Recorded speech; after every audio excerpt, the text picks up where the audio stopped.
YS Vivekananda Reddy హత్య కేసును ఇతివృత్తంగా తీసుకొని తెరకెక్కిన చిత్రమే వివేకం. వివేకం చిత్రాన్ని నేను చూశాను.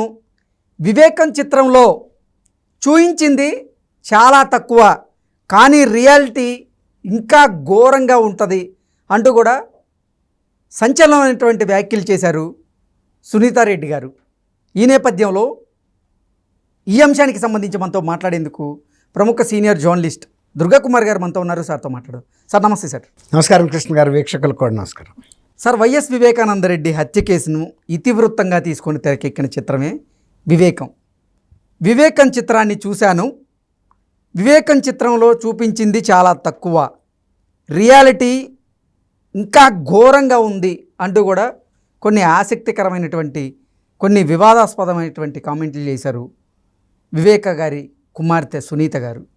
ఏంటి సార్, ఆవిడ కమెంట్స్ని చూస్తున్న ప్రతి ఒక్కరు కూడా ఏంటి నిజంగా రియాలిటీలో అంత ఘోరంగా ఉంటుందా అనేది ఇప్పుడు సర్వత్రా చర్చనీయాంశంగా మారింది. ఏంటి సార్, దీని మీద మీ అభిప్రాయం ఏంటి? అంటే కృష్ణ గారు, ఇప్పుడు సునీతారెడ్డి గారు ఒక ప్రముఖ డాక్టర్. ఆమె ఆ డెడ్ బాడీని చూసిన తర్వాత, వాళ్ళు చెప్పిన విషయాలు విన్న తర్వాత ఆమెకు ఒక పిక్చర్ పూర్తి అవగాహన వచ్చింది. ఎంత అనాగరికంగా, దారుణంగా హింసించి చంపారు, అసలు అటువంటి చావు అనేది ఎవరికన్నా ఉంటుందా అనేది డాక్టర్గా కూడా ఆమె ఊహించలేని విషయం. బహుశా పోస్ట్ మార్టం చేసిన డాక్టర్స్ కూడా షాక్కు గురయ్యేటువంటి అంశం అది. ఎందుకంటే అది మామూలు హత్య కాదు.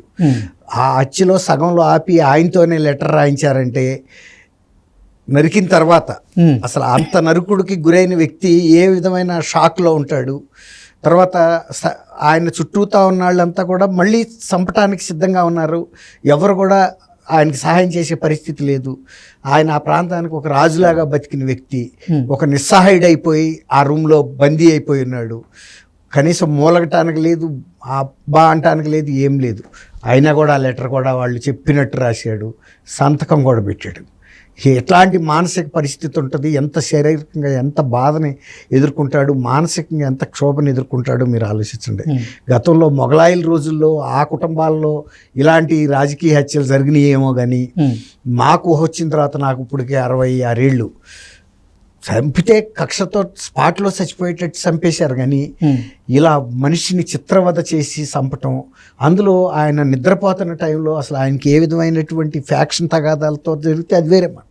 ఆయన ఏ ఎన్నికల ప్రచారంలో ఉన్నప్పుడు ప్రత్యర్థులు దాడి చేసి రావటం చూసి ఆయన కూడా మానసికంగా సిద్ధపడ్డప్పుడు జరిగే మరణం వేరు. ఇది రాజకీయ కక్షలు లేవు, కార్పణ్యాలు లేవు, ఏమీ లేదు. Cold blooded murder.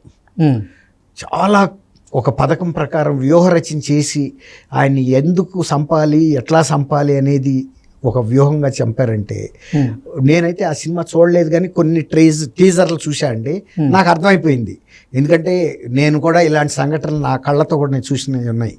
కానీ ఇంత ఘోరమైన సంఘటన, ఆ జరిగిన సీక్వెన్సు, ఆ బాడీ చూసిన తర్వాత, ఆ తర్వాత వాళ్ళు చేసిన ప్రయత్నం, నా పోటీ వాళ్ళకి కంటితో చూసిన వాళ్ళకే దాదాపు నాకు 79 అంటే 45 ఏళ్ళు పత్రికా రంగంలో బేసిక్గా రిపోర్టర్గా పనిచేసా, ఫీల్డ్లో క్షేత్రస్థాయిలో పనిచేసా. ఇలాంటి ఘటనలు నేను అనేకం చూసా నా కంటి ముందు. కానీ ప్రమాదాలు చూసాము, ఇట్లాంటి హత్యలు చూసాము, దొమ్మిలు చూసాము, గృహదహనాలు చూసాము, కంటి ముందు అనేకమైనటువంటి దారుణ ఘోరమైన సంఘటనలు చూసాం. కానీ ఈ సంఘటన మాత్రం నేను ప్రత్యక్షంగా అక్కడ లేకపోయినా చూడకపోయినా నేనే చెలించిపోయా. కనీసం నాకు 6 నెలలు పట్టింది మళ్ళీ నేను కంపోజ్ అవ్వటానికి.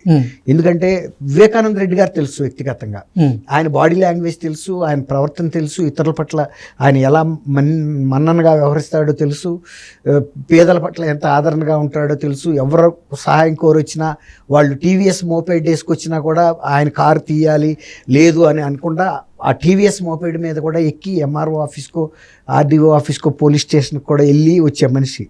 ఆయనకి ఆ పులివెందుల్లో ఆయన్ని చంపుతారనుకుంటే అట్లా సెక్యూరిటీ లేకుండా తిరగడు కదా. ఆయన ప్రశాంతంగా పార్టీ తరఫున ప్రచారం చేసి వచ్చాడు, రాత్రికి వచ్చాడు, పడుకున్నాడు. ఆ ఫ్యామిలీ మెంబర్స్ కూడా ఎవరు లేరు. ఏదో ఆ వాచ్మెన్ చేసిన ఫుడ్డో, కుక్కో చేసిన ఫుడ్డో లైట్గా తినేసి పడుకున్నప్పుడు వీళ్ళు ముందు వ్యూహం ప్రకారం ఆ డోర్ తలుపు వేయకుండా వాచ్మెన్ని మేనేజ్ చేసి ఆ డోర్లో నుంచి వచ్చేసి చంపినాళ్ళు ఏ దిండు పెట్టి నొక్కి చంపినా పర్వాలేదు, గబాలని నరికి చంపినా పర్వాలేదు. కానీ దాదాపు 1 గంటన్నర 2 గంటల సేపు ఆయన నరికిన తర్వాత కూడా రకరకాల పనులు చేయించారు ఆయనతో. ఇట్లాంటి లెటర్లు రాయించడం, మాట్లాడటం. ఆయన ఆ టైంలో మాట్లాడే పరిస్థితి ఉంటుందండి. మామూలు గొడ్డల దెబ్బల కదిరి నుంచి తెచ్చారు ఆ గొడ్డలే. అట్లాంటివి కాకుండా వేట కొడవళ్ళు. ఆయన బాడీ ఏంటి, ఆయన ఏజ్ ఏంటి? ఇప్పుడు కొన్ని యువకుడు ఆయన ఏమన్నా దాదాపు 60 ఏళ్ళు పైన, దాదాపు 70కి రీచ్ అవుతున్న ఏజ్ ఆయనది. నాకన్నా పెద్దాడే. 60 ఏళ్ళు, నాకే 66 ఉన్నాయి. కానీ ఆయన అంతకన్నా పెద్ద ఆయనకి మామూలు మనుషులకు ఆ వయసులో వచ్చే చిన్న చిన్న ఎయిల్మెంట్స్ ఉంటాయి కదండి, బీపీఓ షుగర్ లాంటివి కూడా ఉంటాయి కదా. అలాంటి వ్యక్తిని ఆ విధంగా నరికారంటే అది కుటుంబ సభ్యులు ఏ కారణం లేకుండా కేవలం రాజకీయాల్లో ఆయన వాళ్ళకి అడ్డం వస్తున్నాడని కొన్ని నరికినాళ్ళు ఊరుకున్నారా? దాన్ని ప్రత్యర్థుల మీద దాడి వాళ్ళ అకౌంట్లో వేశారు. తర్వాత సునీత గారిని కూడా మిస్గైడ్ చేశారు. నేను మీ తరపున ఉంటాము, చిన్న అన్నని చంపిన వాళ్ళని ఊరుకోము, వాళ్ళని కూడా ఊరెక్కిస్తాము, అదే ఇస్తాము అని ఈమెను కూడా కొంతకాలం మిస్గైడ్ చేశారు, తప్పుదావ పట్టించారు. అట్లా ఆమె ఎంత క్షోభపడి ఆమె చెప్పింది నేను విన్నాను, సోషల్ మీడియాలో వచ్చింది. అసలు జరిగిన చిత్రం చూశాను, దాదాపు దగ్గరగా ఉంది. కానీ చివరి ½ అవర్లో జరిగిన దారుణ సినిమాలో జరిగిందే నేను చూడలేకపోయాను. తండ్రి కదండి. కానీ అసలు వాస్తవంగా చూసింది ఇంతకన్నా 100 రెట్లు ఎక్కువగా ఉంటుందన్న అంత తీవ్రతగా జరిగింది అది. ఎవరు కూడా ఆ తీవ్రతని ఎంత పెద్ద డైరెక్టర్ అయినా కూడా ఎక్కించలేరండి, తెర మీదకి ఎక్కించలేరు.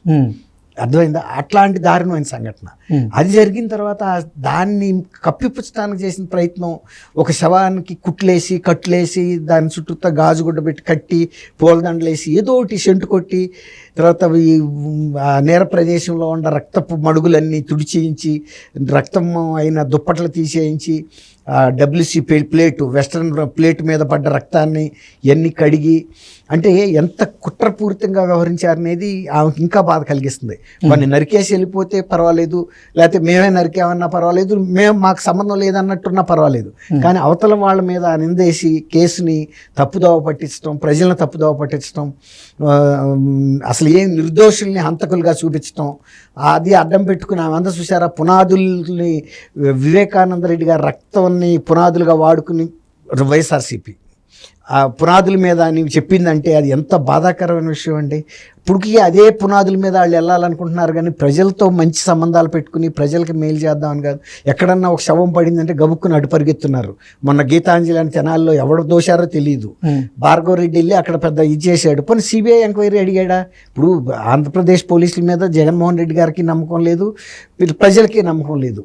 ఇప్పుడు వాళ్ళు చూశారు కదా, 6 IPS ఆఫీసర్ని కేంద్ర ఎన్నికల సంఘం విధుల నుంచి తప్పించేసింది. ఒక IG ఉన్నాడు అందులో. అంటే ప్రభుత్వంలో ఎలాంటి పరిస్థితి ఉందనేది ఇప్పుడు తెలుస్తుంది. కాబట్టి జగన్మోహన్ రెడ్డి గారు ఈ రక్తపు పునాదుల మీద సామ్రాజ్యాన్ని నిర్మించి మళ్ళీ అదే ఇంకొక 5 ఏళ్ల పాటు కొనసాగించడానికి అదే అంశాన్ని మళ్ళీ తెర మీదకి తీసుకొచ్చాడు. నా చిన్నాన్నని చంపారు అని మళ్ళీ ఇప్పుడు నా చిన్నాన్న చంపిన వ్యక్తులతో సునీతను షర్మిల వెళ్ళి జట్టు కట్టారని చెప్తున్నాడు. చంపింది ఎవరు? చంపింది మీరైతే మీతో జట్టు కట్టలేదు కదా. ఇప్పుడు సిబిఐలో ఎవరి పేర్లు ఉన్నాయి? ఎక్కడన్నా చంద్రబాబు నాయుడు గారు ఇన్వెస్టిగేషన్లో మొత్తంలో ఎక్కడన్నా ఆయన ప్రస్తావన ఉందా? ఆదినారాయణ రెడ్డి గారి ప్రస్తావన, లోకేష్ ప్రస్తావన, బీటెక్ రవి ప్రస్తావన ఉన్నాయా? అట్లాంటిది ప్రతి రాజకీయాన్ని ఒక శవ రాజకీయంలాగా తయారయ్యారు. సునీత గారు అదే అంది, నా తండ్రికి జరిగిన దారుణ సంఘటన ఇంకా మొత్తం పిక్చర్లోకి ఎక్కించలేకపోయారు. అప్పటికి నేను తట్టుకోలేకపోయానంది. అది 100% వాస్తవం. Okay sir, thank you. Thank you Krishna గారు, మన వీక్షకులకు కూడా నమస్కారం.